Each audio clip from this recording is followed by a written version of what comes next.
Welcome back to my channel. It's so good to have you back today.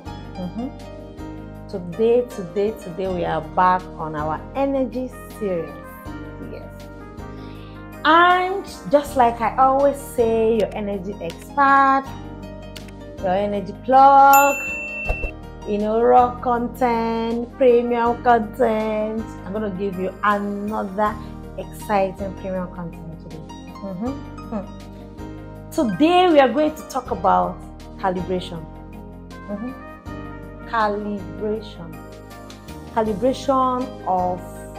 There are different types of calibration.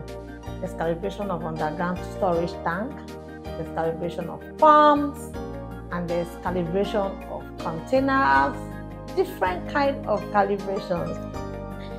By the way, what is even calibration, if we might really talk about it? Well, technologically, or in science, it is just to ascertain exact true volume of taking measurements of value, But today on this video, we are going to talk about calibration of underground storage tanks. I'm your energy plug, right? So when we are talking on this channel, we talk about premium content, we talk about raw content, we talk about energy. So today we are going to discuss calibration of underground storage tank. So what is calibration of underground storage tank? It is the process that helps you to determine the accurate volume of a capacity. So, for example, when you're going into oil and gas space, when you want to play around the space, whether you purchase a petrol station, that's a filling station, a gas station, you have to do calibration. Like I said earlier, calibration is in different ways. There are different methods of calibration. We do calibration of underground storage tanks. We do calibration of trucks. We do calibration of LPG tanks. And there is also a calibration of the pump. Different methods and different ways of calibration that involves around the oil and gas space, whether for white products or for the LPG. Calibration is just a system, it's all just a scientific process, it's just a technological process, it's just a process of how to get the accurate measurement of a containment. So be it your underground storage tank, it helps you to determine the accuracy of that capacity and the volume of that underground storage tank. If it is calibration of an LPG tank, it also helps you to determine the accuracy. Then if it is calibration of trucks, it helps you. Now let me give you a small breakdown before I go to the real cocoa of today. Do you see trucks on the way? When you see trucks on the way, there are trucks that are capacity at 50,000, their capacity at 40,000, their capacity at 45,000, their capacity at 33,000. Yes, all those trucks you see on the road has been calibrated, to get the accurate measurement of that truck. Now, be it the LPG tank as well, there's also a calibration to ascertain the correct volume and accurate measurement of that LPG. Now, when you come to the pumps, there's also a calibration of the pumps that shows accuracy of that pump. But for the purpose of this video, I just want to talk about the calibration of the underground storage tanks. Now, when you get a petrol station, or whether lease or purchase of that petrol station, the owner can just inform you maybe through the DPR license or any other document to say, you know what, this underground storage tank buried here at 33,000 capacity. They are not wrong, but it is very important and essential that before you go to operate that petrol station, you do your own calibration, which is your own independent checks, your independent measurement on how to ascertain the correct value or volume and accuracy of that underground storage tank. Now, before I go on, have you subscribed to this channel? Have you hit the subscription button? Do it now. You know, on this channel, we give you premium content, very premium raw content that, you know, you cannot get it anywhere. We give you actual knowledge, raw knowledge. We teach you what you need to know, as long as it's around the, you know, energy space as well as investment. So now that you have subscribed, like, share this video now, share it now. Let's get to other people, share it. You know, so let's get to the business of the day. So we are talking about underground storage tanks, the calibration, the process of getting the actual measurement of volume of this underground storage tank. So in running a petrol station, there's no room that says, oh, you must have a 50,000 or a 40,000 or a 50,000. No, you can bury your tanks at any capacity of your choice. But most times, this tank burial ranges from, you know, prior to now, we can have up as low as 15,000 capacity. But in recent time, because of replenishment, as well as storage of products, cost of transportation and shipment, cost of bringing this product from their loading depot to your petrol station and your location, it's important to have adequate, you know, proper tank burial that will sustain you and also that will help you, you know, hold stock for a while. So it's advisable you bury between 33,000 to 45,000 capacity. That way, even the trucks that are coming to discharge will have a very, you know, good haulage to discharge. So, what is the purpose of calibration? Why do you need to calibrate your underground tanks? Why do you need to have the accuracy? Why do you even need to know this whole process called calibration? It's for your good. One of the reasons why you need to know is that underground tanks, you know, are commonly used for fuel. So they are used for fuel, they're used for chemicals, they're used for liquid, you know. So if you don't do a calibration, how will you determine the product that is being delivered to you? Because a driver can come to your petrol station with a weighbill carrying 45,000 capacity. It all depends. It is the calibration of your own underground tank that will prove at the end of the day that this weighbill of 35,000 or 45,000 liters you are carrying, how do we test it? So it's a process of testing for accuracy. You know, testing for accuracy.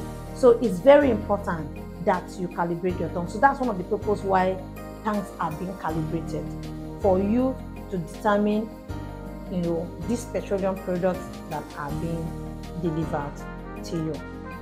What's the second reason to calibrate? Calibration ensures that the tank volume and measurement are accurate and reliable. Yes, calibration ensures that accuracy and measurement of these tanks are reliable. So just like I said earlier, I mean, you buy a product at the loading depot, it's been waybill and tickets that you are having a 45,000 capacity that is being deployed to your location. What will help you to determine that accuracy, to confirm what has been loaded at the depot as well as what has been delivered to you, is the calibration of your underground storage tanks. So when this product comes, you get them discharged, you make sure that the product are, you know, taken down. You will, at the end of the day, use your dipping stick to, you know, measure the accuracy of what has been delivered to you. Another important point why we calibrate is that it allows for a very precise and coincide quantities. It allows for a very precise and coincide quantities of the available oilage. When tanks are being calibrated, they help you to take oilage. So when products are being brought to your location, you check for your oilage at the point of discharge and check the oilage. Then the underground also will now correspond based on the parameters that you've taken at the oilage point and also what you dispense underground through your underground storage tank for it. Have you subscribed? Because I'm going to bring you more premium content. Okay? So if you have not hit the subscription button, please go ahead and do that. Yes. Now, another very important point, method of calibration. What are the methods of calibration and how do you also calibrate? Method of calibration is, you use a flow meter if you want to calibrate with a flow meter, or you use a prover tank if you want to calibrate with a prover tank. How does a flow meter work? How does a prover tank work? By calibrating with a flow meter, the flow metering technique, measures the liquid flow in and out of the tank, and it provides you accurate results. So when you're calibrating with the flow meter, you just use the flow meter, set it up on your underground storage tank where you're calibrating to the tank that you're being calibrated, and it will tell you the results. So a flow meter is actually one of the fastest way to do calibration. Flow meter is also accurate and it helps you to save time. So you use that method or you use the prover tank. Now, flow meter are international standards. So even in Nigeria and other parts of the country, most people uses flow meter. Most sophisticated companies uses flow meter, and it is save time and it also save accuracy. Another method of calibration is prover tank. Prover tank is, so to speak, an ancient way of calibration. Not really, it still tells today, but it's more time consuming. Yes, prover tank is more time consuming. It's very accurate too.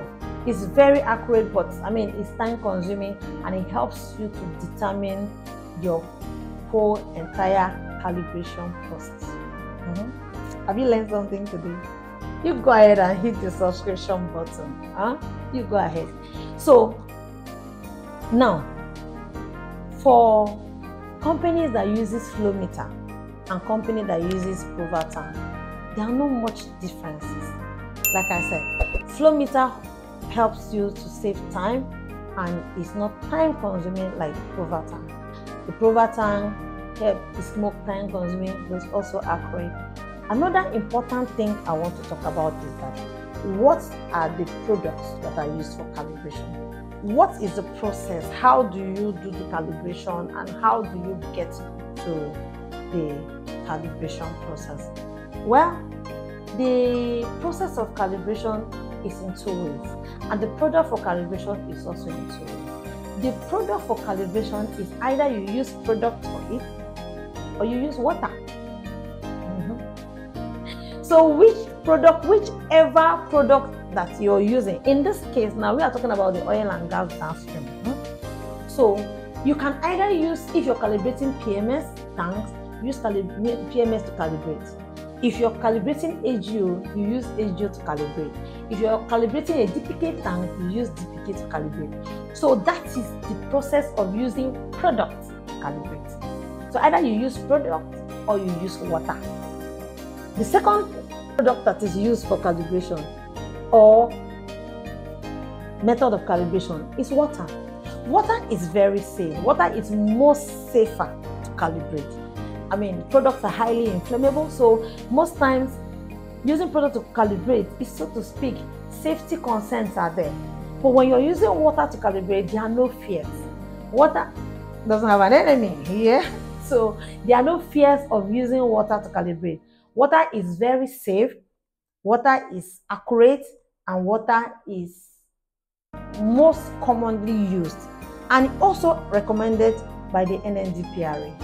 The NNDPRA will rather advise you to use water to calibrate than using product. So water is safer to use for the process of calibration. Now, the advantages and disadvantages. What are the advantages? The advantages of using products most times to calibrate is that you just want to test for accuracy using your product. So you're using product and using product to calibrate. You just want to know. But that accuracy also tells in water. So it's neither here nor there. What are the disadvantages of using product to calibrate? Like I said, safety concern, because the products are highly inflammable. The second disadvantage that is used for product is this product evaporates. You have the process of evaporation when you're using product to calibrate. For water, the advantages of using water to calibrate is that it's safe, it's easier to use, and it's less cost effective. Water is cheaper than products, and in an event of wastage and spillage, water is safe. And water does not account for so much when it comes to calibration. So either way, it's better you use water for efficiency, accuracy, safety, and cost effective. Water is the safest of calibration. Have you subscribed to this channel? Have you liked? Have you clicked the subscription button? Have you shared it? And share this video now. Share this video. Don't you like what I'm saying? I'm sure you do. You know, like I said, we give you premium content. We give you what you want to hear. We teach you what's in the energy space. If you listen to this channel, you can go write exams in oil and gas and pass without much I do. So just subscribe to the channel, just like and just comment. You know. So, like I said, it's better you use water. So these are the advantages and disadvantages of using, you know, calibration. So calibration is a very broad topic. Calibration is a very broad topic. But I would also like to take you on a practical aspect of calibration of the underground storage tank. And you know what? Guess what? I will take you through the rigorous part of it, which is the prover tank. Yes. You know, I like to simplify things. I like to make things look so simple. I like to make things look so easy. I like to make things look so good, you know. So I will take you through the practical operation of calibration of the underground storage tank. And I will not go through the flow meter. The flow meter is an easy way now. It's an easy way. I will take you through the prover tank, so you will see how a typical calibration is done. I'm sure you don't want to miss that. So for you to keep up to date with me on this channel, you need to subscribe, you need to like, you need to share, so that when these videos are dropped, you will be the first, you know, to get the notification. So for me to you, I want to thank you for staying true to me on this channel today. I want to thank you for taking out your time to listen. I want to thank you for liking this video. I want to thank you for subscribing to this video. Then I want to also thank you for being true to me. For me to you, I say bye. See you in the next video, which is practical. The practical aspect of this calibration. For me to you, I said see you on my next video. Bye.